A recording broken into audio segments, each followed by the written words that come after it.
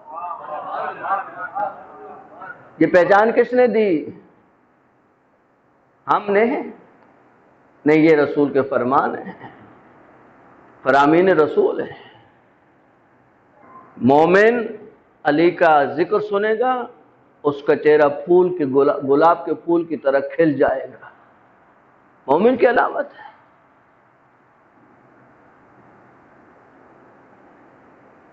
ایک اہل سنت کے بڑے عالم ہیں خارزمی، انہوں نے کتاب لکھی مناقب فضائل کی، مناقب خارزمی کے نام سے وہ کتاب مشہور ہے۔ انہوں نے ایک روایت لائی اپنی کتاب میں، کہا کہ پیغمبر گرامی کا حضرت محمد مصطفیٰ صلی اللہ علیہ وآلہ وسلم معراج پہ تشریف لے گئے۔ اب معراج کی جزیات اور معراج کے واقعات کو فی الحال ذکر نہیں کرنا۔ جب معراج سے پیغمبر واپس تشریف لائے تو اصحاب نے پیغمبر کو گھیرے میں لیا اور کہا کہ اے اللہ کے حبیب، اتنا تو ہمیں کنفرم ہے کہ جب آپ معراج پہ تشریف لے گئے تو یقیناً آپ اور اللہ کے درمیان گفتگو ہوئی،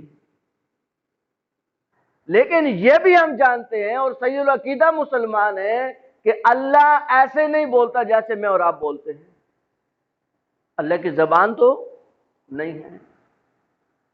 یہ بھی کنفرم ہے کہ اللہ کی زبان نہیں ہے، یہ بھی کنفرم ہے کہ اللہ نے آپ کے ساتھ گفتگو کی ہے۔ تو یا رسول اللہ بِأَيِّ لَہْجَةٍ خَاطَبَكَ اللہ، اللہ نے آپ کو کس لہجے سے مخاطب کیا؟ کوئی لہجہ تو اپنایا اللہ نے؟ اللہ تو جس سے چاہے گفتگو کروا سکتا ہے۔ اللہ کے رسول نے فرمایا اللہ نے مجھ سے خطاب کیا، خاطبنی اللہ بلہجت علی ابن ابی طالب،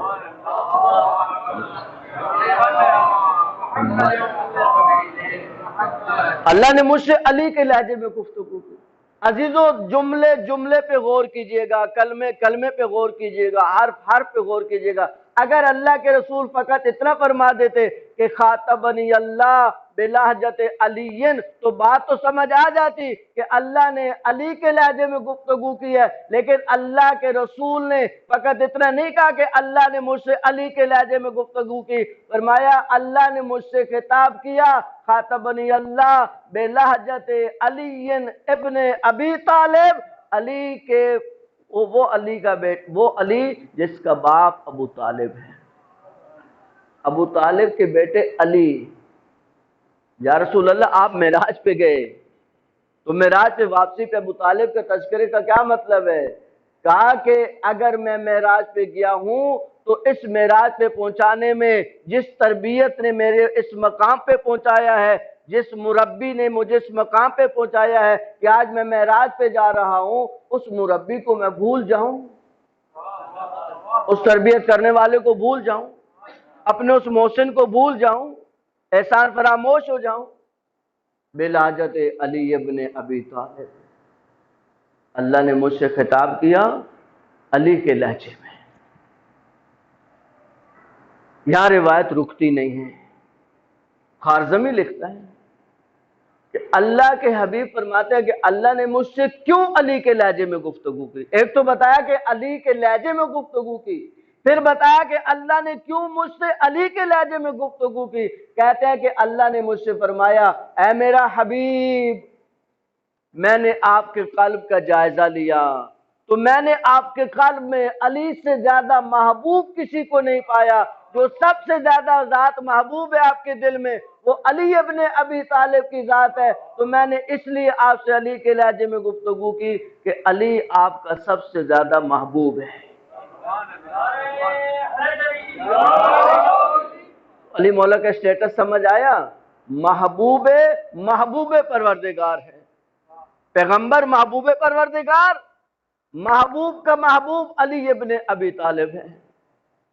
کا ایک اور وجہ بھی ہے علی، ایک یہ وجہ کہ میں نے آپ کے قلب کو دیکھا، اس قلب میں سب سے زیادہ جس سے محبت ہے وہ علی کی ذات ہے، اور دوسری وجہ یہ ہے اے رسول میں نے اس لیے آپ سے علی کے لہجے میں گفتگو کی کہ میں اللہ جانتا ہوں جب علی کا ذکر آتا ہے یطمئن قلبک، آپ کا دل مطمئن ہو جاتا ہے، آپ کے دل کو سرور ملتا ہے، آپ کے دل کو خوشی ملتی ہے۔ تو مسلمان آج تمہیں سمجھ آئی کہ شیعہ کے سٹیج پہ علی کا ذکر کیوں ہوتا ہے؟ اس لیے ہوتا ہے کہ یہ سنت پروردگار ہے اور پیغمبر کے دل کی خوشی کا باعث ہے۔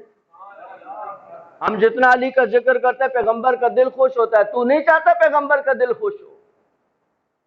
کون مسلمان ہے جس کا دل نہیں چاہے گا؟ دیکھیں پیغمبر کے سٹیٹس کو سمجھیں، مولا میر کے سٹیٹس کو سمجھیں۔ پیغمبر کا سٹیٹس کیا؟ لولاک لما خلقت الافلاک، اگر تجھے خلق نہیں کرتا کچھ خلق نہیں کرتا۔ یہ ذات جس نے 23 سال کی جان فشانی سے دین اسلام کو لوگوں کے سامنے پیش کیا، سب کچھ ہو گیا نا، اللہ کے رسول نے سب کچھ بتا دیا۔ کتنی مصیبتیں جھیلی پیغمبر نے، یہ 23 سال کی مصیبتیں اگر آپ پڑھیں تاریخ میں کہ کیا کچھ پیغمبر کو نہیں جھیلنا پڑا، شیب ابی طالب کے مسائل، دیگر مسائل، جنگیں، یہ سب کچھ ہو گیا، لیکن اللہ نے پورے قرآن میں جب بھی اپنے اس حبیب کو خطاب کیا یا ایھا المزمل، یا ایھا المدثر، طٰہٰ، یاسین، ہمیشہ اپنے اس حبیب کو القاب سے یاد کیا، لیکن عزیزو جب امیر علیہ السلام کی ولایت کا وقت آیا تو اللہ نے اپنے اس حبیب کو ان کے منصب سے یاد کیا۔ یا ایھا الرسول بلغ، اے میرا حبیب پہنچا دیں، کیا پہنچا دیں؟ ما انزل الیک، جو آپ پہ نازل ہو چکا، جو آپ کو معراج پہ بتا دیا گیا، وہ پیغام پہنچا دیں۔ ان لم تفعل، اگر یہ پیغام نہیں پہنچا تو آپ سمجھے فما بلغت رسالتہ، تو گویا رسالت کا کوئی پیغام پہنچا ہی نہیں ہے۔ یعنی اگر علی کی ولایت کا اعلان نہیں ہوتا ہے تو سمجھے کہ رسالت کو کوئی کام نہیں ہوا، یعنی رسالت کے سارے کام ایک طرف ہیں اور علی مولا کی ولایت کا اعلان ایک طرف ہے۔ یہ قرآن پڑھ رہا ہوں، کوئی روایت نہیں پڑھ رہا ہوں، قرآن کی صریح آیت ہے اور آیات جلالیہ میں سے ہے جس میں اللہ اپنے پورے جلال کے ساتھ خطاب کرتا ہے، یا ایھا الرسول بلغ ما انزل الیک من ربک فإن لم تفعل فما بلغت رسالتہ، اور اگر یہ کام نہیں ہو تو گویا رسالت کا کوئی کام نہیں ہوا۔ پھر اللہ ایک گارنٹی دیتا ہے پیغمبر کو، آپ یہ کام کریے، اطمینان کے ساتھ کریے، ہم نے فل سیکورٹی کے انتظام کر دیے ہیں۔ قرآن کی آیت کا یہ مفہوم، واللہ یعصمک من الناس، اللہ آپ کو لوگوں کے شر سے بچائے گا۔ یا اللہ یہ تو سارے حاجی ہیں، یہ تو ابھی تیرے گھر سے واپس آ رہے ہیں، یہ سارے عاشقان رسول ہیں جنہوں نے رسول کے ساتھ حج کیا۔ اللہ فرما رہے نہیں، ان میں کچھ شریر ہیں جو پیغمبر کو نقصان پہنچانے کا ارادہ رکھتے ہیں، لیکن اے میرے حبیب یہ کام کر دیجئے، ہم نے فل پروف آپ کی سیکورٹی کا انتظام کر دیا، کوئی آپ کو گزند نہیں پہنچا سکے گا۔ آج تک مسلمان ہمارے ساتھ اسی بات پہ لڑا کہ درست ہے پیغمبر نے اعلان کیا وہاں پر من کنت مولا فاز علی مولا، لیکن مولا کا معنی وہ نہیں ہے جو آپ کرتے ہیں، تو کیا معنی ہے پھر؟ آپ بتا دیجئے، ہم تو مولا کو مولا ہی سمجھتے ہیں، آپ رسول کو کیا سمجھتے ہیں؟ آپ کیا رسول کا کیا اسٹیٹس ہے؟ آپ رسول کو مولا نہیں مانتے، رسول کو دوست مانتے ہیں۔ آپ جو رسول کو مانتے ہیں مانیے، آپ جو رسول کو مانیں گے وہ علی کو ماننا پڑے گا، آپ جو رسول کو مانیں گے وہ علی کو ماننا پڑے گا، کیونکہ من کنت مولا، آپ جو بھی مولا کا معنی کریں گے، رسول کو جو اسٹیٹس دیں گے وہ رسول کو بعد علی کو دینا پڑے گا۔ آپ رسول کو اپنا حاکم مانتے یا نہیں مانتے؟ رسول کو دوست مانتے ہیں۔ آج تو آپ کے علماء کھل گئے اس بات کے اوپر، اب ان پہ حقائق کھولے اور انہوں نے کہہ دیا کہ نہیں بھئی علی کا مولا وہی معنی ہے جو مولا کے معنی ہوتے ہیں حاکم۔ تو یہاں تو نعمان فاری اس مسئلے کو حل کر کے چلا گیا، واصل جہنم تو ہوا لیکن بڑا مسئلہ حل کر کے گیا۔ جب پیغمبر نے اعلان کر دیا اس نے کہا یا رسول اللہ یہ آپ نے کام کیا اپنی مرضی سے یا اللہ کی مرضی سے؟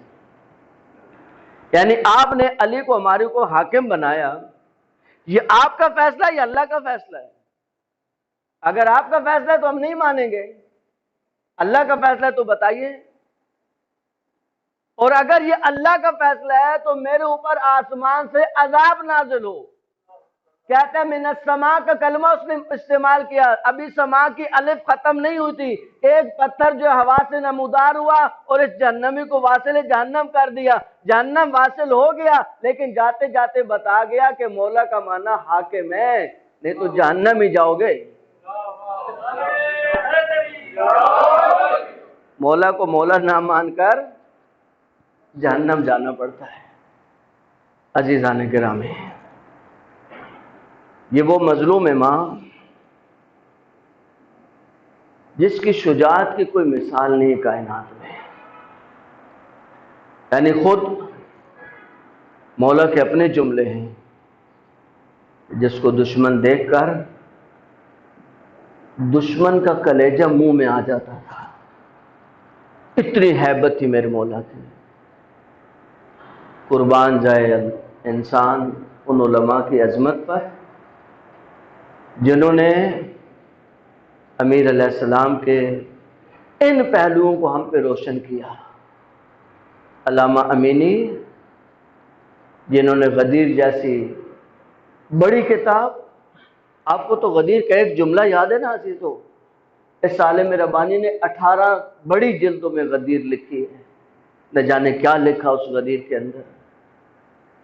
کیا عالم ربانی فرماتے ہیں کہ اے مومن، اے شیعہ، اگر علی کی شجاعت دیکھنی ہو تو خیبر و خندق میں نہیں دیکھنا۔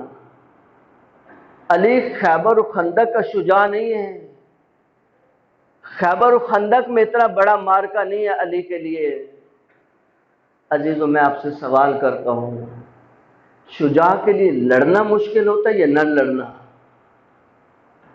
عزیزو شجاع کے لیے نہ لڑنا بہت مشکل ہوتا ہے۔ شجاع کے لیے تلوار چلانا مشکل نہیں ہوتا، شجاع کے لیے تلوار کو نیام میں رکھنا بہت مشکل ہوتا ہے۔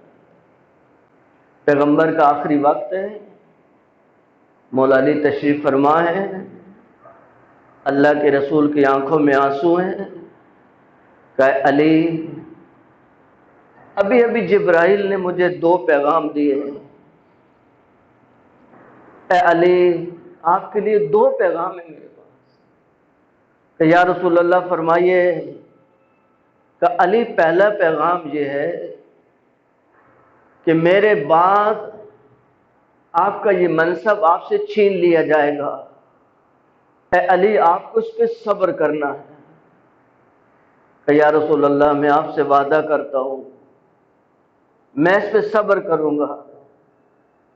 عزیزو ابھی رسول کی آنکھوں سے آنسو جاری ہیں کہ یا علی اس کے بعد ایک اور بڑا پیغام ہے۔ کہ یا رسول اللہ فرمائیے کہ یا علی تیری آنکھوں کے سامنے میری بیٹی پہ ظلم ہوگا، اے علی آپ کو برداشت کرنا ہے۔ کہ جب پیغمبر نے یہ جملہ فرمایا، روایت کرتے ہیں غشی علی، علی پہ غش طاری ہو گیا۔ عزیزو علی خیبر و خندق کا شجاع نہیں ہے، عزیزو وہاں شجاعت دکھانا مسئلہ نہیں تھا، لیکن زہرا پہ گرتا دروازہ دیکھ کر اپنی تلوار کو نیام میں رکھنا، عزیزو یہ علی کا سب سے بڑا امتحان ہے۔ علی کا اس کائنات میں اللہ نے جو سب سے بڑا امتحان دیا عزیزو وہ یہ امتحان ہے کہ دروازہ زہرا پہ گرے اور علی جیسا بہادر انسان اپنی آنکھوں کے سامنے اس منظر کو دیکھے۔ عزیزو ہم قم میں پڑھتے تھے، ایک عالم ربانی نے اس مسائب کو سمجھانے کے لیے ہمیں ایک جملہ کہا. ہم قبلہ کے درس میں بیٹھے تھے، مجھے اچھی طرح یاد ہے. میں ایک عالم ربانی اب تو دنیا میں نہیں، اللہ ان کے درجات بلند کرے، فاطمیہ کے ایام سے کہنے لگے بیٹا یہ بتاؤ ابھی درس ختم ہوگا تو کہاں جاؤ گے؟ سب درسوں کے بعد اپنے گھروں کو جاتے تھے. کہا قبلہ صاحب اپنے گھروں کو جائیں گے. کہا بیٹا تم گھر پہنچو، تمہاری زوجہ پریشان حال دروازے پہ کھڑی ہو اور وہ تم سے کہے کہ فلاں محلے کے فلاں اوباش نے میرے ساتھ بدتمیزی کی ہے، کیا برداشت کر لو گے؟ کہا سب کی آنکھوں میں خون اتر آیا. کہا نہیں قبلہ برداشت نہیں ہوگا. کہا تم گھر پہنچے، تم نے دیکھا نہیں، تم نے صرف سنا، تمہاری آنکھوں میں خون اتر آیا. کہا اس علی کو سلام کرو جو علی گھر کے اندر موجود تھا. اس علی کی عظمت کو سمجھو، اس علی کی آزمائش کو سمجھو، اس علی کے امتحان کو سمجھو. اس مولا کی غربت کے چند جملے: السلام علیک یا ابا عبداللہ وعلى الأرواح التي حلت بنوم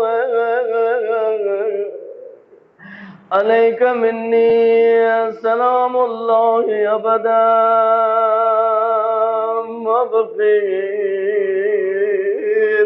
بقي الليل والنهار ولا جعله الله آخر العهد مني لزيارتكم.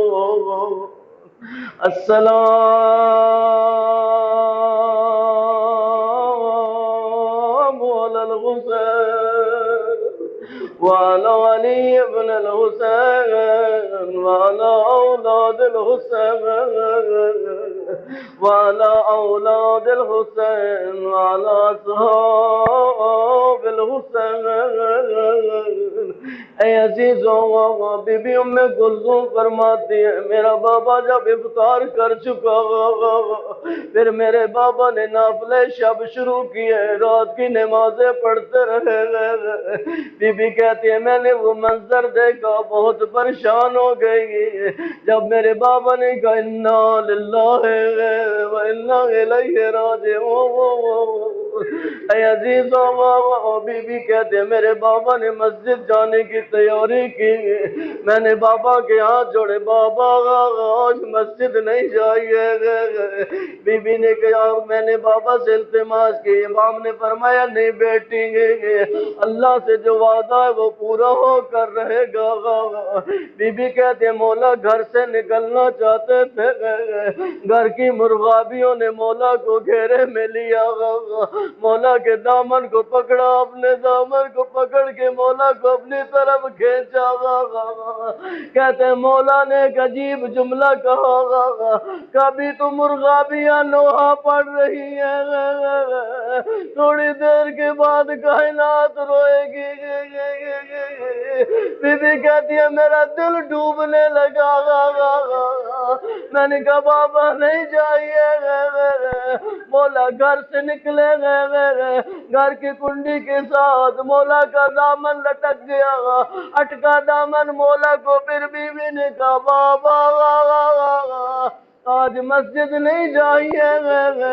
عزیزو مولا مسجد میں داخل ہوئے، گلدستہ اذان پہ آئے، کوفہ کی آخری اذان علی ابن ابی طالب نے شروع کی. اللہ اکبر. عزیزو اذان دے کے میرا مولا مسجد میں داخل ہوئے، دیکھا یہ ملعون ازلی الٹا سویا ہوا تھا. مولا نے اس کو اٹھایا، کہا ملعون اس طرح نہیں سوتے ہیں، اس طرح سونا شیطان کا سیوا ہے.